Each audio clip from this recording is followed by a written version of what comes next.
예수님이 요한복음 15장에 이렇게 말씀하셨어요. 13절인데요. 사람이 친구를 위하여 자기 목숨을 버리면 이보다 더 큰 사랑이 없나니. 친구입니다. friend예요. 14절이에요. 너희는 내가 명하는 대로 행하면 곧 나의 친구라. 여러분, 내가 예수님의 친구라고 생각해 보셨나요? 이 친구라고 의미는 은밀한 것을 나눈다고 하는 의미입니다. 여러분, 친구 만났죠? 오랜만에 친한 친구를 만났어요. 그러면 할 말이 많으나요? 없나요? 오랜만에 만나면 별로 할 말이 없어요. 그런데 자주 만나는 친구일수록 할 말이 많아요. 밤새도록 이야기하는데 그 다음 아침 일어나면 또 할 이야기가 있어요. 왜 그렇습니까? 친밀한 관계에 있기 때문에 그래요. 그럼 예수님이 이 말씀 가운데 우리에게 하시는 것은 무엇이었냐면 우리가 친밀한 관계 속의 친구라는 거예요. 여러분, 예수님이 친구라고 생각을 하면 예수님께 여러분의 마음을 아뢰 수 있겠습니까? 예수님이 여러분에게 여러분의 계획을 알려주시겠습니까? 안 알려주시겠습니까? 자, 그리고는 그 다음 15절에 이렇게 말씀하고 있어요. 이제부터는 너희를 종이라 하지 아니하리니 종은 주인이 하는 것을 알지 못함이라. 서번트가 아니라는 거예요. 너희를 친구라 하였노니 내가 내 아버지께 들은 것을 다 너희에게 알게 하였습니다. 친구는 다 알려준 거예요. 예수님이 이렇게 이야기하시는 겁니다. 너희들이 내 친구니까 우리 아버지의 계획을 너희에게 다 알려주었다. 이렇게 이야기합니다. 다 알려준 게 뭐예요? 성경 말씀이죠. 말씀 속에 나타나는 구원의 역사고 하나님의 은혜였습니다. 그런데 예수님은 우리의 좋은 친구만이 아니라 예수님이 우리의 생명의 떡이라고 이렇게 말하고 있어요. 요한복음 6장 51절입니다. 나는 하늘에서 내려온 살아있는 떡이니 사람이 이 떡을 먹으면 영생하리라. 내가 줄 떡은 곧 세상의 생명을 위한 내 살이니라 하시니라. 예수님 자신이 생명의 떡이라고 이야기를 합니다. I am the bread of life. I am the living bread. 내가 살아있는 생명의 떡이다. 너희가 나를 먹어야 살 수 있다라고 하는 말씀을 하시면서 실질적으로 이 떡은 단순히 육신적인 떡만이 아니라 생명의 양식이 되는 예수 그리스도를 이야기를 했어요.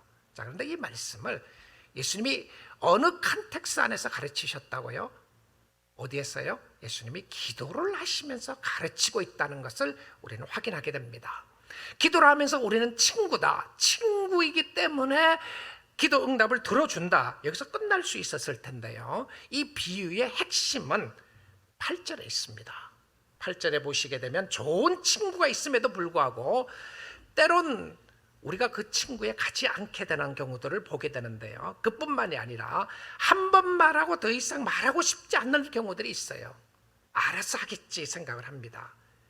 그래서 기도에 가르치시면서 8절에 이렇게 이야기합니다.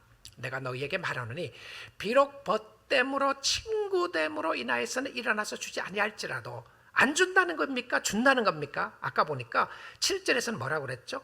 일어나서 준다고 그랬어요. 친구이기 때문에. 그러나 이렇게 가까운 친구라고 할지라도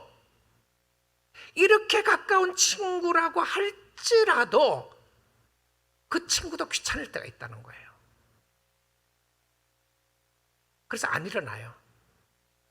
자는 척하는 거예요. 못 들은 척하는 겁니다. 그런데 이 기도의 핵심이 무엇이었냐면 아니할지라도 그 간청함을 인하여 일어나 그 요구대로 두리라. 그 요구가 뭐였습니까? 떡 3덩어리였어요. 그럼 떡 3덩어리를 주겠다는 건데, 자, 여기서 기도에서 중요하게 예수님이 가르쳐 주고 싶은 것이 무엇이었냐면 간청함이라고 하는 단어입니다. 여러분, 이 간청이라고 하는 단어의 영어 성경에 보니까 boldness라고 하는 단어를 사용하고요, persistence, 그 다음에 shamelessness 이런 단어를 썼어요. 자, 이 단어를 한국말로 보니까 부끄러움을 모르고 요구한다, 뻔뻔스러운 요구이다, 이런 표현을 썼어요. 창피함을 모르고 이야기를 한다. 나의 필요가 너무 강하니까 구하는 대상에게 창피함을 모르고 이야기를 하는 거예요. 뻔뻔스럽게 요구하는 거예요. 여러분, 우리는 주님 앞에 기도하면서 주님을 우리가 굉장히 신사적으로 대할 때 있지 않나요? 그 말은 하나님 다 알아서 하십시오. You know my heart. You know what I want. 당신 내가 뭘 원하는지 알지 않습니까? 내가 뭘 원하는지 아니까 알아서 하세요. 그러고 기도 안 하는 거예요. 근데 성경에 보니까 하나님이 다 아신다고 하셨는데, 그러면 아시면 알아서 우리에게 좀 주면 안 돼요? 또 왜 기도하라고 그랬어요? 기도하면 어떤 역사가 있습니까? 기도하면 감사가 있어요. 하나님이 응답해 주신 것에 대해서 감사하고요, 하나님을 디펜던트하게 됩니다. 의지하게 돼요. 자, 근데 이 창피함과 뻔뻔스러움을 무릅쓰고라고 하는 단어 속에 예수님이 이 단어를 왜 사용하셔서 기도에 대해서 왜 이 말을 가르쳤을까 생각을 해보게 돼요. 그러다가 갑자기 아이들이 생각났어요. 여러분 자녀들이요, 필요가 있을 때에, 자기가 꼭 필요한 거 있을 때, 특별히 티네이저 아이들, 사춘기 아이들 한번 생각해 보십시오. 필요가 있으면 어떻게 하죠? 아이들 집요하게 달려고 그럽니다. 그렇지 않아요? 뻔뻔스럽게 달려고 그래요. 아빠 이거 내놔. 그런데 자기가 돈을 맡긴 것도 아닌데 내놓으라는 거예요. 강력하게 요구합니다. 그런데 생각을 해보십시오. 이 자녀는 자기 부모에게 당연히 요구할 수 있는 뭐가 있다고요? 권리가 있다고 생각해요. 이유는 딱 한 가지입니다. 뭐죠? 우리 아빠고 우리 엄마니까, 부모니까. 여러분, 때론 우리가 하나님을 이웃집 좋은 아저씨처럼 생각하고 있지 않나 모르겠어요. 여러분, 이웃집 좋은 아저씨 앞에 가서 절대 우리는 떼쓰지 않아요. 우리는 지속적으로 달려고 말하지 않습니다. 나이스하게 있느냐고 물어볼 수는 있겠죠. 그럼 없다고 그러면 끝이죠. 그런데 아이들이 부모를 대하는 모습을 보게 되면 자기의 필요가 있을 때 부모에게는 뻔뻔스럽게 요구합니다. 뭐 때문에 그렇죠? 아버지의 관계 때문에 그렇습니다. 우리는 이 비유를 통해서 볼 수 있는 것은 우리의 기도 습성 중에 쉽게 포기하는 모습이 있게 되는데요, 존 캘빈은 이야기하기를 우리가 기도할 수 있는 소망은 기도를 들으시고 응답하시기를 기뻐하시는 하나님이 계시기 때문이다 라고 그랬어요. Is gladly, willingly answer your prayers. 하나님은 너무나도 기도를 들어주시기를 기뻐하신다. 여러분, 우리가 참 신사적으로 신앙생활 하고 싶은 부분들이 있는 거죠. 내 할 일은 내가 다 알아서 할 테니까 하나님, 내가 부탁할 때 그때만 들어주세요. 한 번 딱 부탁할 겁니다. 난 2번 말하기 싫어요. 하나님 알아서 해주세요. 여러분, 배가 고프면 음식을 찾게 돼 있어요. 목이 마르면 물을 찾게 돼 있는데요, 우리 사랑하는 예수님 정말 기도에 대해서 이렇게 강력하게 집요하게 가르치고 계세요. We got it. 무슨 말인지 알았어요. persistent하게 창피함을 무릅쓰고라도 기도할 수 있는 대상이 아버지신 하나님이다. 여기서 끝날 수 있을 텐데 예수님은 기도를 또 연결하십니다. 자, 9절을 한번 보도록 할게요. 연결하시면서 이렇게 이야기했어요. 내가 또 너희에게 이르노니. 여러분, 우리는요, 사람은 참 간사합니다. 그리고 우리는 마음이 굳어 있어 갖고요, 예수님이 하시는 이야기를 잘 못 알아들어요. We don't get it. We think we got it. 우리는 알아들었다고 생각하는데 우리가 잘 못 알아들으니까 이 repetitious하게 반복적으로 예수님이 사용했어요. 자, 무엇을 구할 거에 대한 컨텐츠를 사용하고 난 이후에 그 다음에는 우리의 기도가 어떤 모습이었는가를 이야기를 합니다. 근데 그 기도 속에 한번 보세요. 또 너희에게 이르노니 구하라 그러면 너희에게 주실 것이요, 찾으라 그러면 찾아낼 것이요, 문을 두드리라 그러면 너희에게 열릴 것이니. 자, 여기 보면 세 단어가 나오는데요, 구하라, 찾으라, 두드리라. 자, 구하라, 찾으라, 두드리라고 하는 앞 단어를 보시면 앞에 보면 너희라고 하는 단어를 계속합니다. 너희에게 누굽니까? 너희가 누구죠? 구하는 사람이고 두드리는 사람이고 찾는 사람이에요. 자, 예수님은 기도를 응답해 주시기를 기뻐하시는데 그 기도의 응답에 함께 나가는 사람이 누구냐면 너희들이에요. 너희들. 하나님이 다 알아서 안 해주세요. 하나님이 뭐라고 그랬냐면, 내가 너에게 줄 수 있는 방법을 제시할 텐데, 내가 너에게 축복의 보따리를 가지고 있는데 줄 텐데 너가 구해야 주겠다는 거예요. 이게 하나님의 방법이었습니다. 자, 그런데 여기서 기도를 이야기를 하시면서 끝내지 않았어요.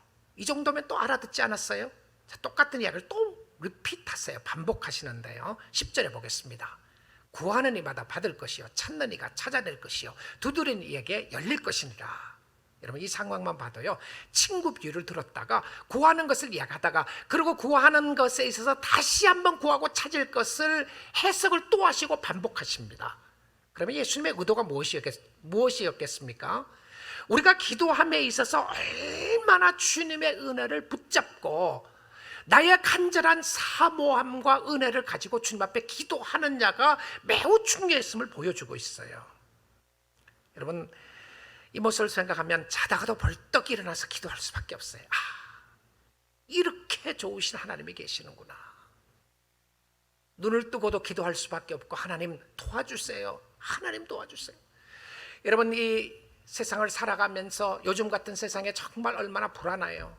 얼마나 힘들고 어렵습니까? 그 상황 속에서 여러분, 하나님 앞에 간구하고 하나님 앞에 의지하고 하나님 앞에 매달리는 것이 있나요?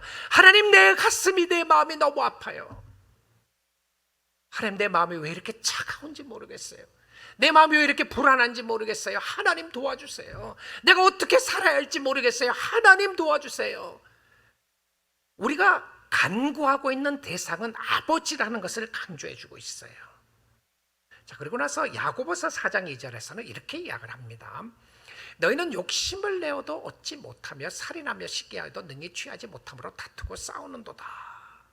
너희가 얻지 못하면 욕심으로 구하기 때문이다.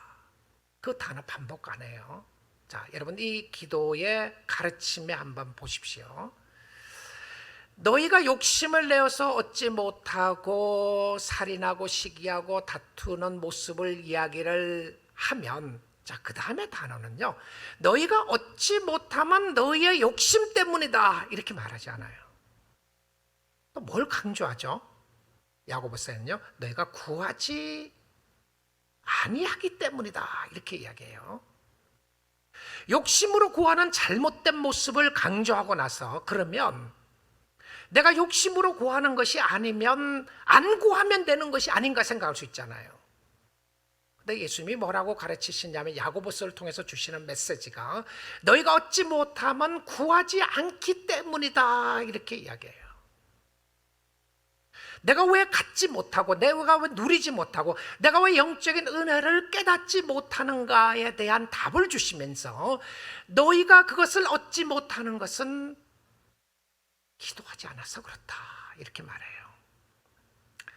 그러면 빌립보서 4장에서 이렇게 이야기를 합니다. 아무것도 염려하지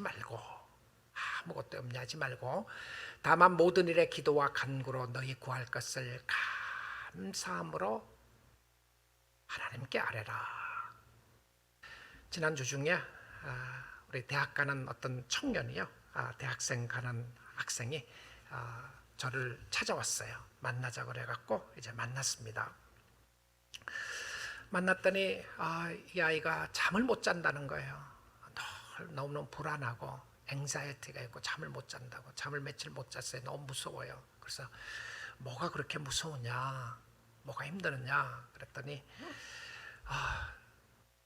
집에 도둑이 들어올까 봐 무섭고, 도둑이 들어와서 혹시라도 내가 다치면 어떡하나, 그럼 우리 부모님은 어떻게 하나, 이런 것 때문에 잠을 못 잔다는 거예요. 그래서 너무 마음이 힘들고 어렵다. 그래서 걱정을 안 하려고 그러는데 걱정이 더뎌요. 힘들어요. 어떻게 해요? 뭐 그래요. 그래서 제가 뭐라 그러냐면, 기도하라고 그랬어요. 그 걱정될 때 기도하라.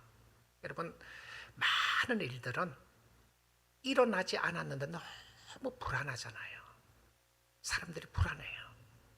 너무 걱정되는 거죠. 이런 일이 있으면 어떡하냐, 저런 일이 있으면 어떡하냐. 이 아이는 부모를 사랑하고 부모를 케어하는 거죠. 근데 그 부모를 사랑하고 케어하고 있는 마음이 자기 마음속에 불안으로 와닿는 거죠. 자, 근데 불안으로 와닿는데 자기 마음이 컨트롤 안 될 때가 있어요. 여러분도 그렇잖아요. 나 걱정하고 싶지 않는데 걱정 안 하는 게 아니라 더 걱정이 돼요. 걱정 안 하려고 그러니까 Don't worry, everything's fine. 미국 사람 잘 쓰는 표현이잖아요. Don't worry, everything is okay. 근데 everything이 안 오케이 하단 말이에요. 나는 힘들고 어렵다는 거죠. 나는 너무 힘들어서 불안해하는데 그때 어떻게 해야 되는가? 염려하지 말고 다만 모든 일에 기도와 간구로 너희 구할 것을 감사함으로 하나님께 아뢰라. 그럼 하나님이 어떻게 하시죠? 7절입니다. 그리하면 모든 지각에 뛰어난 하나님의 평강이 그리스도 예수 안에서 너희 마음과 생각을 지키시리라. 뭐라고 되어 있습니까? 하나님이 우리의 마음과 생각을 다스려 주신다는 거예요. 너무 불안하고 너무 힘들고 어렵고 하는 생각 때문에 마음이 나눠지기 시작하는 거죠. 걱정과 염려는 마음이 나눠지는 거거든요. 마음이 나눠질 때에 우리의 마음을 다스릴 수 있는 방법이 무엇이었냐면 하나님 앞에 드리고 기도하는 거죠. I cast all my cares upon you. 하나님이 너의 짐을 알고 있어. 하나님이 너의 마음을 알고 있는데 그 하나님께 다 고백해봐. 그 하나님께 한번 맡겨봐. 그런 거죠. 여러분의 삶 속에 불안하고 답답하고 힘들고 어려운 요소가 있을 때에 여러분의 마음을 주관하고 다스리시는 하나님 앞에 나가 보십시오. 그러면 하나님이 마음을 다스려 주신다라고 되어 있습니다. 우리 기도의 아버지라고 이야기하는 조지 뮬러라고 하는 목사님, 선교사님이 계셨는데요. 이분은 뭐 기도의 아버지라고 하면서 이분이 기도한 것은 평생 동안 최고로 기도 많이 응답받았다고 하는 사람 중에 한 사람입니다. 고아원을 하게 되고요, 응답을 받게 됐는데, 근데 이 조지 뮬러라고 하는 분이 자기 평생에 친구 5을 두고 기도를 합니다. 근데 그 한 친구가 기도를 시작한 지 한 5년 후에 한 친구가 예수를 믿게 되고요. 그리고 5년이 지난 후에 2사람이 돌아오게 됩니다. 그리고 25년이 지난 후에 다른 친구가 돌아오게 됐어요. 몇 명이죠? 4명. 4명이 돌아왔는데요. 다른 한 친구는 조지 뮬러가 죽고 난 다음에 돌아와요. 그리고 결과적으로 그 마지막에 돌아온 친구가 밀려가 했던 사역을 내가 맡겠다 이렇게 했던 친구였는데요. 그래서 그 친구를 위해서 50년 기도했다고 하는 유명한 그런 일화가 있습니다. 그런데 이 조지 밀러가 신앙생활에 있어서 기도를 조언하면서 5가지를 이야기를 했어요. 이렇게 기도하면 좋겠다. 그런 이야기. 첫 번째는요, 첫째는 성경을 묵상하고 기도를 계속하라. 성경 말씀을 묵상하고 기도를 필요에 의해서만 하는 것이 아니라 지속적인 기도, 계속 기도하라. 그 다음에 2번째는요, 너는 그런 믿음을 가질 수 없다고 하는 사단의 말에 속지 말라. You can do it. 야, 너는 믿음도 없잖아. 너는 그런 믿음, 네가 모자랐다고 그런 믿음을 구하느냐. 너는 구해도 안 들어. 이게 사단의 속임수라는 거죠. 그래서 나 자신을 돌아보니까 기도하다가 절망될 때가 있어요. 하나님이 내 기도는 안 들어주실 것 같아요. 나는 하나님이 덜 사랑한 것 같아요. 근데 그것이 무엇이냐면 사단의 속임수라는 거예요. 거기에 속지 말라. 그 다음에 3번째는요, 옳은 양심과 바른 마음을 가지라. 그러니까 선한 양심을 가지고 바른 생각, 욕심을 위하는 것이 아니라 주를 위한 마음을 가지라. 4번째는요, 환난의 때에 위축되지 말아라. 여러분, 어려움이 있게 되면 우리의 마음이 슈링크가 되잖아요. 우리 마음이 확 그냥 좁혀지는 모습을 보게 되죠. 환란이 있게 되고 어려움이 있게 되면 우리의 마음이 절망 상태에 있게 되는데, 환란과 어려움이 있을 때에 위축되지 말라. 그때가 시련의 때니 신앙은 시련으로 연단된다 그랬어요. 이때는 하나님이 테스트하는 시간으로서 믿음을 더 연단시킬 수 있는 때니까 어렵고 힘들 때일수록 주님을 의지하라. 그 다음에 5번째 그는 이야기했습니다. 신앙을 굳게 하려면 하나님이 일하시게 하라라고 그랬습니다. 하나님이 일하시게 하라. 내가 앞서가는 것이 아니라 하나님 따라가고 아무리 바빠도 기도하며 경건 생활을 게을리하지 않고 주님을 의지하는 모습을 보여주었습니다. 여러분, 기도 외에는 방법 없습니다. 하나님 앞에 나갈 수 있는 은혜를 사모하고 간구하는 것은 기도의 축복의 통로였습니다. 기도하십시오. 기도의 사람이 됐어요. 그동안 포기하고 있었던 것, 너무 신사적으로 하고 있었던 모습이 있었다면 하나님 앞에 간청하는 기도를 드렸어요. 주님이 기뻐하시는 모습을 보여주는데, 자, 이 기도가 끝나지 않았어요. 기도 레슨이 끝나지 않았다는 거죠. 주님이 가르쳐 주신 기도로 시작을 해갖고 그 다음에 기도의 자세와 기도를 하는 모습을 쭉 이야기하다가 기도가 안 끝났어요.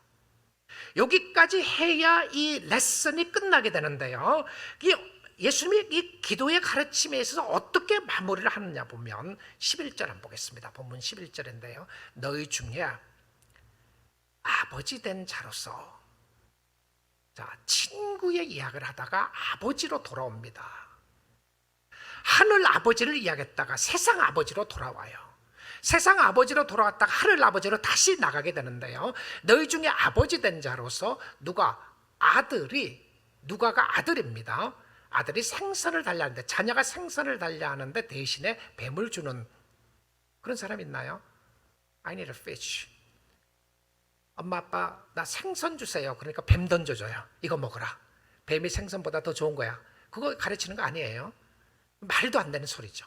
말도 안 되는 소리예요. 그리고는 12절입니다. 알을 달라 하는데 계란을 달려고 그랬어요. 알을 달려고 하는데 전갈을, 스콜피언을 던져주는 거예요. 자, 뱀과 스콜피언의 전갈의 초점이 뭐죠? 독입니다. 독이에요.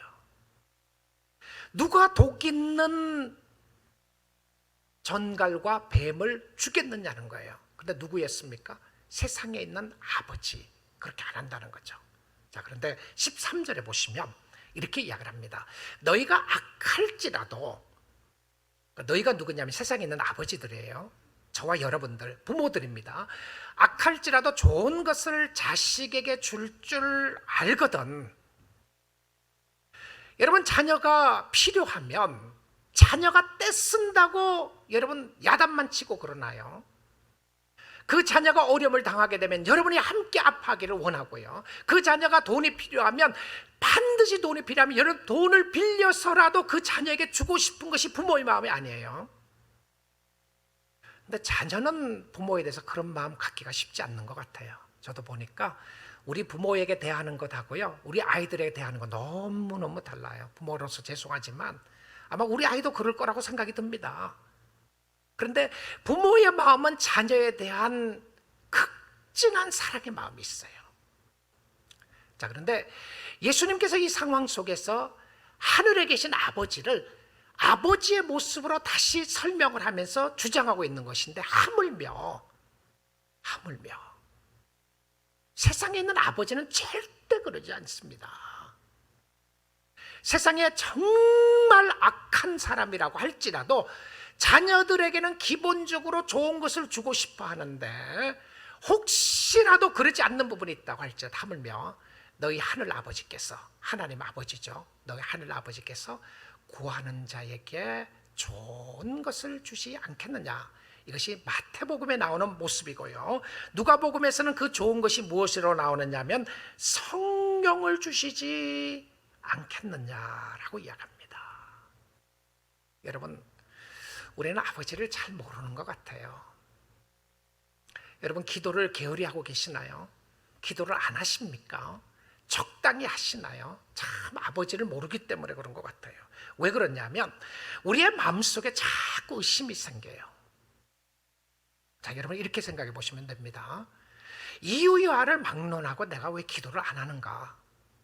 이유야를 막론하고요, 아무리 좋은 이유를 갖다 댄다고 할지라도 성도들이 하늘에 계신 아버지에게 왜 기도를 하지 않는가?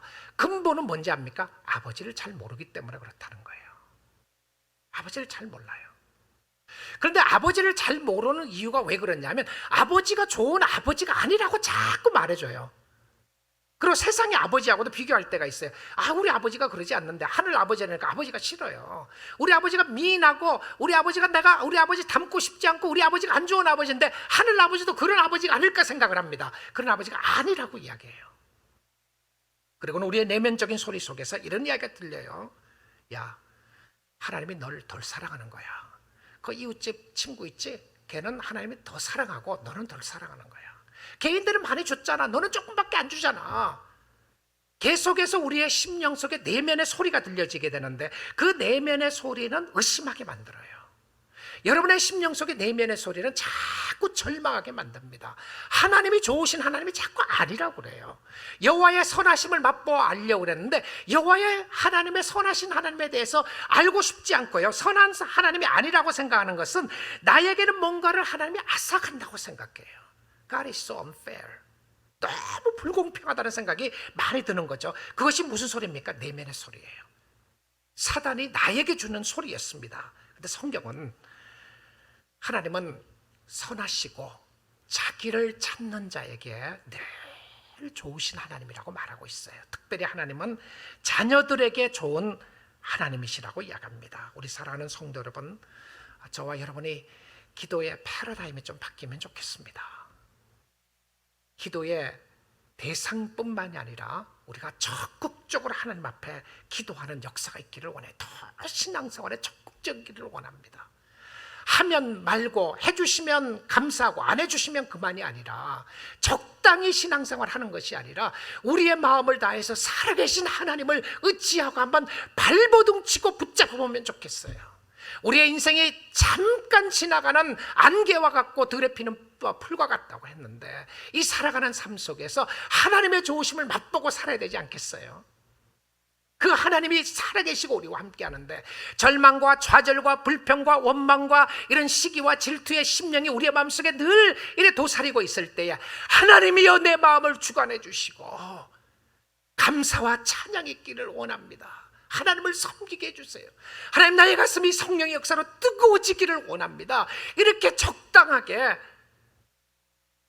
뜨뜻미지근하게 신앙생활 할 게 아니라 하나님, 이와 같은 때에 주님을 적극적으로 좀 의지하기를 원합니다.